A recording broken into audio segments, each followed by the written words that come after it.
Çocuklar siz bu çadırın içinde ne yapıyorsunuz böyle? Gene çadır yaptık. Gene mi çadır yaptınız? Şemsiyeleri mi kullandınız galiba? Ve ışık. Işık da var. Evet, senin Patlamır mısın? kitap okuma ışığın galiba. Çocuklar ne yapıyorsunuz içeride? Nasıl geçiyor vakit burada? Güzel. Yemek yiyoruz. Yorulduğumuz zaman yatıyoruz. Yorganımız da var. Şurada bir tane delik var hava gelsin diye. Hava gelsin diye delik var şurada, evet. İpek, senin için nasıl geçiyor hayat burada çadırın içinde? Güzel. Güzel, evet. İpek, o şemsiyeden biraz kurtulur musun? Senin yüzün gözükmüyor, şemsiyenin altında kalmış. Çocuklar, ben bir dışarıya bakacağım. Kimse var mı yok mu, kurt falan var mı diye. Kurt da gelebilir biliyorsunuz. Evet, burası ormanın ortasında. Şurada bir tanesinin ayakları çıkmış.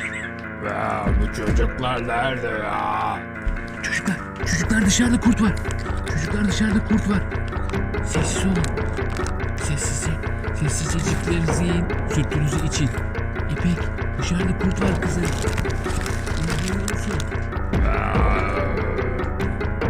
Nerede bunlar ya? Şu çocukları bir bulsam da yesem. Nerede bu çocuklar ya? Şurada bir ışıklar gözüküyor ama. Çocuklar, kurt sizin burada olduğunuzu anladı. Ben ışıkları kapattım. Çocuklar, kurt bizi anladı. Ne yapacağız bilmiyorum. Yemek yiyeceğiz. Arda, ayağını çek. Kurt görüyor dışarıdan. Şu ayağını çeker misin içeriye? Şimdi ben tekrar kurda bakacağım. Eğer gittiyse size söylerim. Şuradan bir elimi sokayım bakayım. Wow! Wow! Wow! Wow! Wow! Wow! Elime bir şey geldi buraya. Elime bir tane cips gelmiş. Çocuklar, kurt size saldırınca ona mısır patlağı verin, tamam mı? Wow! Wow! Bir tane de mısır patla. Ne? Bu ne ya?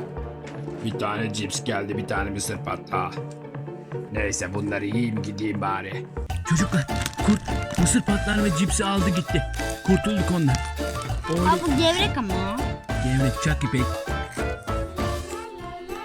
Tamam, herkes buraya çaksın. Hadi görüşürüz, hadi. Hadi bakalım, hadi. Şöyle falan yapayım ben de bari. Ne yapayım? Şöyle falan yapayım. Şöyle falan yapayım.